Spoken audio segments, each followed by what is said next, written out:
حضرت موسیٰ علیہ السلام فرعون کے ہاں شاہی محل میں پرورش پاتے ہوئے جوانی کی عمر کو پہنچ گئے۔ اس دوران آپ علیہ السلام اپنے والدین اور عزیز و اقارب سے اپنے آباء و اجداد حضرت ابراہیم، حضرت اسحاق، یعقوب اور حضرت یوسف علیہ السلام کی تعریف سن کر ان سے بہت زیادہ متاثر ہوتے تھے۔ اللہ تعالیٰ نے آپ علیہ السلام کو حکمت و توانائی عطا فرمائی اور اپنی نعمتوں سے نوازا۔ آپ علیہ السلام کو جوانی کی عمر میں پہنچتے ہی یہ معلوم ہو گیا کہ آپ کا تعلق بنی اسرائیل سے ہے اور قبطی قوم سے آپ علیہ السلام کی کوئی رشتہ داری نہیں۔ فرعون نے بنی اسرائیل پر ظلم و زیادتی کرتے ہوئے انہیں اپنا غلام بنا رکھا ہے۔ آپ علیہ السلام ایک مرتبہ دوپہر کے وقت جب لوگ آرام کر رہے تھے شاہی محل سے نکل کر شہر آئے۔ آپ علیہ السلام نے دیکھا کہ ایک اسرائیلی اور ایک قبطی جو فرعون کی قوم کا آدمی تھا آپس میں لڑ رہے تھے۔ اسرائیلی مظلوم تھا، اس نے حضرت موسیٰ علیہ السلام کو دیکھ کر اپنی مدد کے لیے پکارا۔ آپ علیہ السلام نے آگے بڑھ کر اس ظالم قبطی کو ایک گھونسا مار دیا۔ آپ علیہ السلام کے ایک ہی گھونسے سے اس قبطی کی موت واقع ہو گئی۔ تو چنانچہ قبطی کے مرنے پر حضرت موسیٰ علیہ السلام پشیمان ہوئے اور سمجھ گئے کہ یہ شیطانی کام ہو گیا ہے اور شیطان انسان کا کھلا دشمن ہے۔ پھر آپ علیہ السلام اپنی اس غلطی کا اعتراف کرتے ہوئے اللہ تعالیٰ سے معافی مانگنے لگے۔ اللہ تعالیٰ نے آپ علیہ السلام کو فرما دیا، فرمان الہی ہے ربی انی ظلمت نفسی فاغفر لی، یعنی اے میرے رب بلا شبہ میں اپنے پر ظلم کر بیٹھا ہوں، اس لیے آپ مجھے معاف فرما دیجئے۔ تو آپ علیہ السلام نے فوراً کہا کہ یہ تو شیطانی کام ہوا ہے، بلا شبہ شیطان انسان کو گمراہ کرنے والا کھلا دشمن ہے۔ پھر آپ علیہ السلام نے یہ دعا مانگی کہ اے میرے رب بلا شبہ میں اپنے آپ پر ظلم کر بیٹھا ہوں، اس لیے آپ مجھے معاف فرما دیجئے۔ چنانچہ اللہ تعالیٰ نے انہیں معاف کر دیا، بے شک وہ بڑا بخشنے والا ہے اور بے حد رحم کرنے والا ہے۔ آپ علیہ السلام نے کہا اے میرے رب آپ نے مجھ پر انعام و احسان کیا ہے، اب میں کبھی مجرموں کا مددگار نہ بنوں گا۔ جب حضرت موسیٰ علیہ السلام کے ہاتھوں قبطی قتل ہو گیا تو آپ علیہ السلام اس واقعے کے بعد بہت زیادہ خوف زدہ ہو گئے کہ اگر فرعون کو اس واقعے کا علم ہو گیا تو وہ نہ جانے میرے ساتھ کیا سلوک کرے۔ آپ اسی وقت خوف کے عالم میں دوسرے دن شہر میں نکلے تو دیکھا پھر وہی اسرائیلی ایک دوسرے قبطی سے لڑ رہا ہے، اور موسیٰ علیہ السلام کو دیکھتے ہی اس نے آپ علیہ السلام کو پھر اپنی مدد کے لیے پکارا۔ آپ علیہ السلام نے اس اسرائیلی سے کہا کہ تم بڑے جھگڑالو آدمی ہو، تم سب سے جھگڑتے ہو اور لوگوں کے لیے پریشانی کا سبب بنتے ہو۔ پھر آپ علیہ السلام نے اس قبطی کو روکنے کے لیے اس کی طرف ہاتھ بڑھایا۔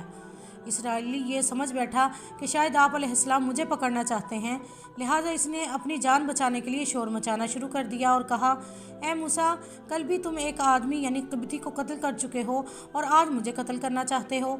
قبطی یہ سن کر فوراً بھاگا اور فرعون کے دربار میں جا کر مخبری کر دی کہ کل جو قتل ہوا ہے وہ موسیٰ علیہ السلام نے کیا ہے۔ چنانچہ فرعون نے فوری طور پر ایک مجلس منعقد کی جس میں قبطی کے قصاص کے متعلق مشاورت کی۔ آخر کار یہ طے پایا کہ قصاص کے طور پر موسیٰ علیہ السلام کو قتل کر دیا جائے گا۔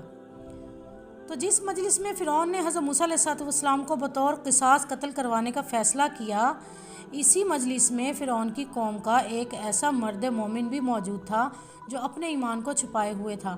مجلس ختم ہونے کے فوراً بعد وہ حضرت موسیٰ علیہ السلام کے پاس آیا اور آپ علیہ السلام کو ہمدردانہ مشورہ دیتے ہوئے کہا کہ فرعون کی مجلس میں تمہارے قتل کا فیصلہ ہو چکا ہے، اس لیے میرا مخلصانہ مشورہ ہے کہ آپ فوراً اس شہر سے نکل کر دوسری کسی شہر چلے جائیں۔ حضرت موسیٰ علیہ السلام اپنے قتل کی سازش کی اطلاع ملتے ہی چھپتے چھپاتے مصر سے مدین کی طرف نکل پڑے تاکہ کہیں فرعون آپ علیہ السلام کو قتل نہ کروا دے۔ سفر کے دوران آپ علیہ السلام اللہ تعالیٰ سے ظالموں کے ظلم سے نجات مانگتے جا رہے تھے، یہاں تک کہ آپ علیہ السلام مدین کے علاقہ میں پہنچ گئے۔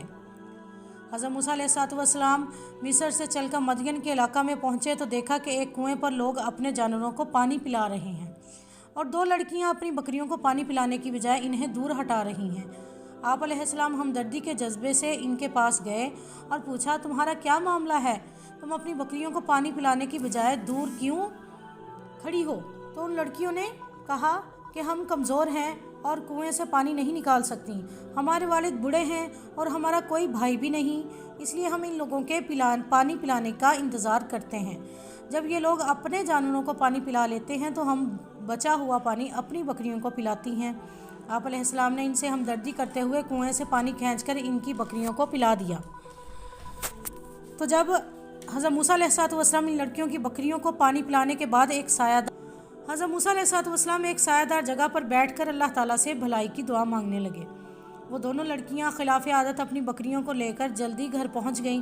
حضرت شعیب علیہ السلام نے حیرت کا اظہار کرتے ہوئے پوچھا کہ آج بکریاں بھی خوب پیٹ بھرے ہوئے ہیں اور آپ بھی جلدی آ گئی ہیں، اس کی کیا وجہ ہے؟ انہوں نے پورا واقعہ اپنے والد کو سنایا تو حضرت شعیب علیہ السلام نے دونوں لڑکیوں میں سے ایک کو بھیجا کہ اس نوجوان سے کہو میرے والد تمہیں تمہاری مزدوری دینے کے لیے بلا رہے ہیں۔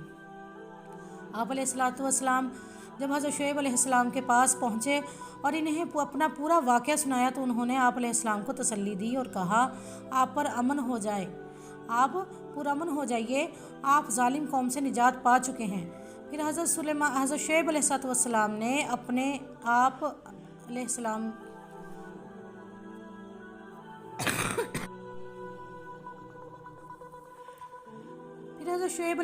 آپ علیہ السلام کی شخصیت پر متاثر ہو کر آپ علیہ السلام کو اپنی بیٹیوں میں سے ایک کے ساتھ اس شرط پر نکاح کی پیشکش کی کہ آپ 8 سال تک میرے ہاں خدمت کریں گے۔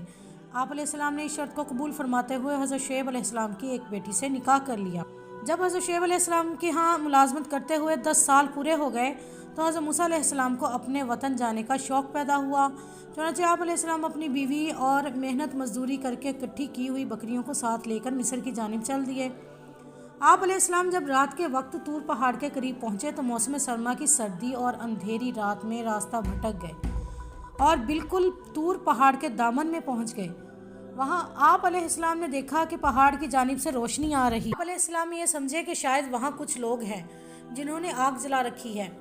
آپ علیہ السلام نے اپنی بیوی سے کہا تم یہیں ٹھہرو، میں وہاں سے راستہ معلوم کر کے یا کم از کم گرمی پہنچانے کے لیے کچھ آگ لے کر آتا ہوں۔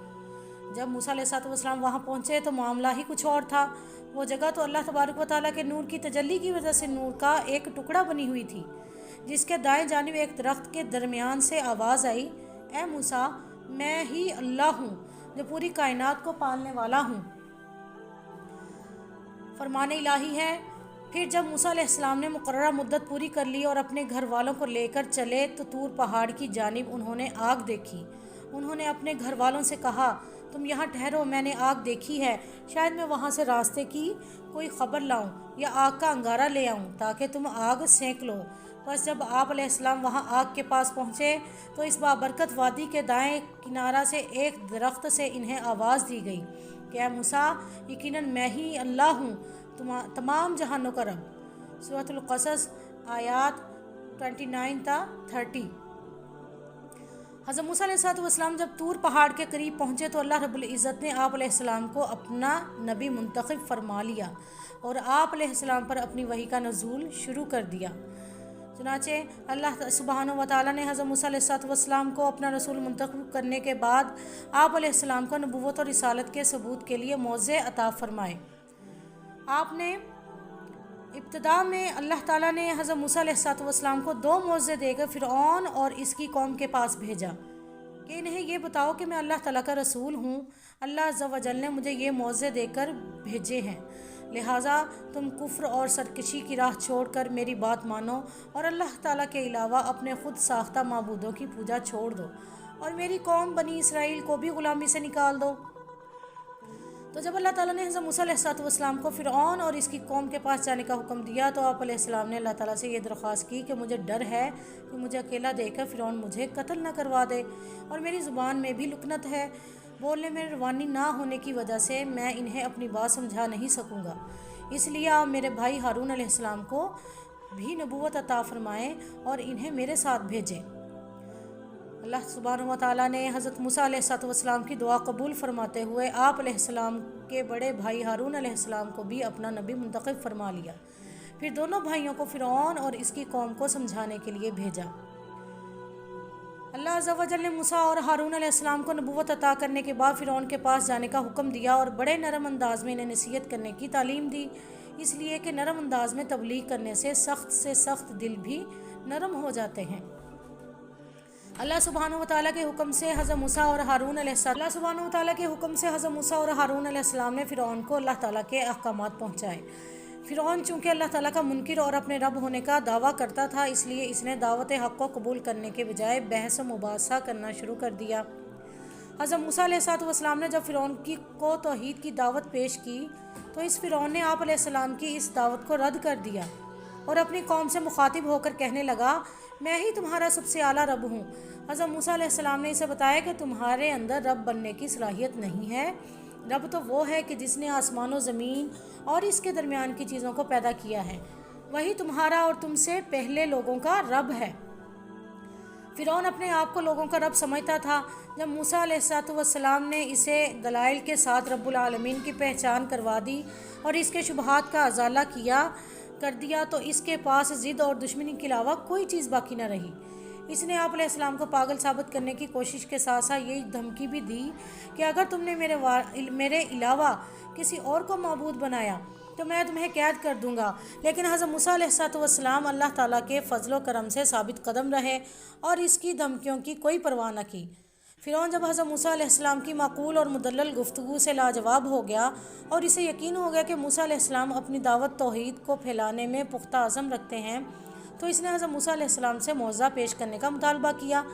آپ علیہ السلام چونکہ پہلے ہی سے اللہ تعالیٰ کی طرف سے معجزات لے کر آئے تھے، لہٰذا آپ علیہ السلام نے اللہ عز و جل کے عطا کردہ 2 معجزات اس کے سامنے پیش کر دیے۔ حضرت موسیٰ علیہ السلام نے جب اللہ تعالیٰ کے عطا کردہ معجزات کو فرعون کے سامنے پیش کیا تو فرعون معجزات کو دیکھ کر سمجھ گیا کہ واقعی موسیٰ علیہ السلام اپنی نبوت کی سچائی پر بہت بڑی دلیل لے کر آئے ہیں۔ لیکن پھر بھی اس نے حضرت موسیٰ علیہ السلام پر ایمان لانے کی بجائے اپنے درباریوں کو دھوکہ دینے کے لیے کہا کہ یہ تو بڑا ماہر جادوگر ہے، یہ چاہتا ہے کہ اپنے جادو کے زور سے تمہیں تمہاری سرزمین سے نکال کر خود قابض ہو جائے۔ وہ معجزات کیا تھے؟ وہ معجزات قرآن پاک میں آتا ہے کہ فرعون جب حضرت موسیٰ علیہ السلام کی معقول اور مدلل گفتگو فرمان الہی ہے کہ اس فرعون نے کہا، اگر تم اپنے دعویٰ میں سچے ہو اور کوئی معجزہ لے کر آئے ہو تو اسے پیش کرو۔ بس انہوں نے موسیٰ علیہ السلام یعنی موسیٰ علیہ السلام نے اپنا عصا زمین پر ڈال دیا۔ عصا ایک لاٹھی ان کے ہاتھ میں ہوتی تھی، اسے عصا کہتے ہیں۔ تو وہ فوراً ایک جیتا جاگتا اژدہا بن کر ظاہر ہوا اور بغل سے اپنا ہاتھ باہر نکالا تو وہ دیکھنے والوں کے لیے سفید چمکتا ہوا تھا۔ یہ 2 معجزے تھے جو حضرت موسیٰ علیہ السلام کو اللہ تعالیٰ نے عطا فرمائے تھے۔ تم ہی بتاؤ اس کے بارے میں کیا کیا جائے؟ فرعون کی قوم کے سرداروں نے کہا کہ اس کا حل یہ ہے کہ تمام شہروں سے ماہر جادوگروں کو بلا کر ان سے مقابلہ کروا کر انہیں شکست دی جائے۔ یہ دیکھ کر لوگ خود ہی ان کی بات کو نظر انداز کر کے ہمارے حمایتی بن جائیں گے۔ فرعون نے ان کے مشورے کے مطابق اپنے کارندوں کو ہر شہر سے ماہر جادوگر لانے کے لیے بھیج دیا۔ فرمان الہی ہے، ترجمہ جس کا یہ ہے کہ فرعون نے اپنے آس پاس کے سرداروں سے کہا، یہ شخص تو یقیناً بڑا ماہر جادوگر ہے، یہ چاہتا ہے کہ اپنے جادو کے زور سے تمہیں تمہارے ملک سے نکال دے۔ اب تم کیا مشورہ دیتے ہو؟ ان سب نے کہا کہ اس موسیٰ علیہ السلام اور اس کے بھائی کے معاملہ کو فی الحال ملتوی کر دیجیے اور تمام شہروں میں جادوگروں کو جمع کرنے کے لیے اہلکار نمائندے بھیج دیجیے۔ جب موسیٰ علیہ السلام ہمارے واضح معجزات لے کر ان فرعونیوں کے پاس پہنچے تو انہوں نے کہا کہ یہ تو صرف گھڑا ہوا جادو ہے اور ہم نے تو کبھی اپنے پہلے آباء و اجداد سے بھی یہ باتیں نہیں سنی۔ اور موسیٰ علیہ السلام نے کہا، میرا رب اسے خوب جانتا ہے جو اس کی طرف سے ہدایت لے کر آیا اور کس کا آخرت میں انجام بہتر ہوگا۔ حقیقت یہ ہے کہ ظالم لوگ کبھی کامیاب نہیں ہوتے۔ سورۃ القصص آیات نمبر 36 سے 37۔ فرعون نے اپنی قوم کے سرداروں کی بات مانتے ہوئے تمام شہروں میں جادوگروں کو جمع کرنے کے لیے قاصد روانہ کر دیے اور اپنے ملک کے اہم عہدے داروں سمیت عام لوگوں کو بھی یہ منظر دیکھنے کے لیے دعوت دی۔ حضرت موسیٰ علیہ السلام خود بھی یہی چاہتے تھے کہ سب لوگوں کے سامنے اللہ تعالیٰ کی آیات، معجزات اور دلائل ظاہر کرنے کا موقع ملے، لہٰذا آپ علیہ السلام کو موقع مل گیا اور آپ علیہ السلام نے فرمایا، جس دن تمہارا تہوار یعنی خوشی منانے کا دن ہوتا ہے، اس دن کی ابتدائی وقت میں سب کے سامنے جادوگروں سے مقابلہ ہوگا۔ فرعون نے جو جادوگر کو جمع کیا تھا، انہیں حضرت موسیٰ علیہ السلام کے مقابلے میں کامیابی پر انعامات کا لالچ بھی دیا۔ آخرکار فتح حق کو ہوئی۔ چنانچہ جب فرعون، اس کے ملک کے اہم عہدیدار اور عام لوگ جمع ہو گئے اور جادوگروں کو بھی میدان میں بلوا لیا گیا تو آپ علیہ السلام نے جادوگروں کا مقابلہ کرنے سے پہلے انہیں واعظ و نصیحت فرمائی اور جادو کو اللہ تعالیٰ کی آیات اور دلائل کے مقابلے میں پیش کرنے سے منع کیا، لیکن وہ اپنی کامیابی کا گھمنڈ لیے ہوئے تھے، اس لیے انہوں نے آپ علیہ السلام کی واعظ و نصیحت پر کوئی توجہ نہ دی۔ چنانچہ فرمان الہی ہے، کہ موسیٰ علیہ السلام نے عین موقع پر جادوگروں سے کہا تمہاری شامت ہو، تم اللہ تعالیٰ پر جھوٹی تہمت نہ لگاؤ ورنہ وہ تمہیں ایک سخت عذاب سے ہلاک کر دے گا، کیونکہ جس نے بھی اللہ تعالیٰ پر جھوٹ باندھا وہ ناکام ہی رہا۔ یہ سن کر اپنے اس معاملے پر وہ اختلاف اور آپس میں سرگوشیاں کرنے لگے۔ وہ آپس میں کہنے لگے یہ دونوں محض جادوگر ہیں اور یہ چاہتے ہیں کہ اپنے جادو کے زور سے تمہیں تمہارے ملک سے نکال دیں اور تمہارے بہترین نظام زندگی کو برباد کر دیں، لہٰذا تم اپنے تمام داؤ پیچ اکٹھے کرو اور سب باندھ کر آگے بڑھو، اور جو آج کے دن غالب آئے گا وہی کامیاب رہے گا۔ سورۃ الطٰہٰ آیات نمبر 61 تا 64۔ چنانچہ جب جادوگر اپنے آپ علیہ السلام سے مقابلے کے لیے آئے تو وہ صفیں بنا کر کھڑے ہو گئے اور ان کے سامنے حضرت موسیٰ اور ہارون علیہ السلام بھی کھڑے ہو گئے۔ جادوگروں نے کہا کہ پہلے آپ اپنا کام دکھائیں گے یا ہم؟ حضرت موسیٰ علیہ السلام نے جواب دیا کہ پہلے تم دکھاؤ۔ انہوں نے اپنے جادو کا کرتب دکھانے سے پہلے موسیٰ علیہ السلام پہلے فرعون سے کہا کہ فرعون کے جاہ و جلال کی قسم، یقیناً ہم ہی غالب رہیں گے۔ پھر انہوں نے اپنی رسیاں اور لاٹھیاں زمین پر پھینکتے وقت لوگوں کی نظر بندی کر دی اور ان پر یہ ہیبت طاری کر دی کہ وہ بہت بڑا جادو لے کر آئے ہیں۔ ان کی رسیاں اور لاٹھیاں لوگوں کو سانپ لگنے لگیں۔ ابتدا میں حضرت موسیٰ علیہ السلام بھی کچھ گھبرائے، لیکن اللہ رب العزت نے آپ علیہ السلام کو کامیابی کی امید دلاتے ہوئے خوف نہ کھانے کی تلقین کی۔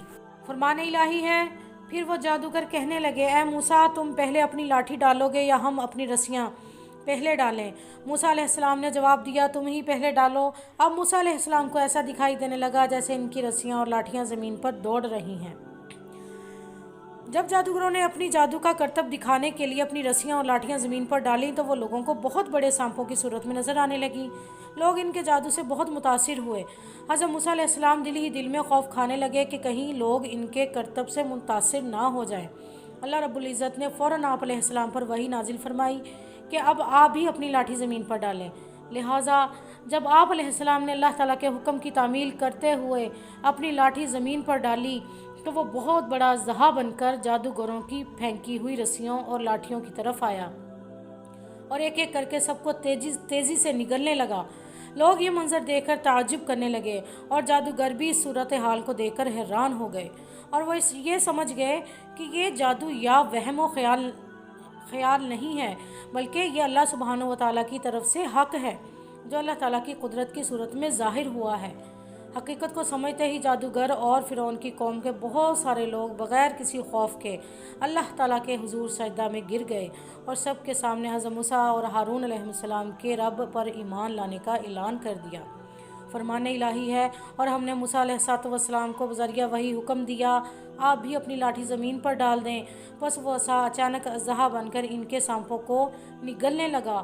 وہ جو جادوگر بنا کر لائے تھے آخر کار حق غالب آ گیا اور جو کچھ جادوگروں نے کیا تھا وہ باطل یعنی ملیہ میٹ ہو گیا۔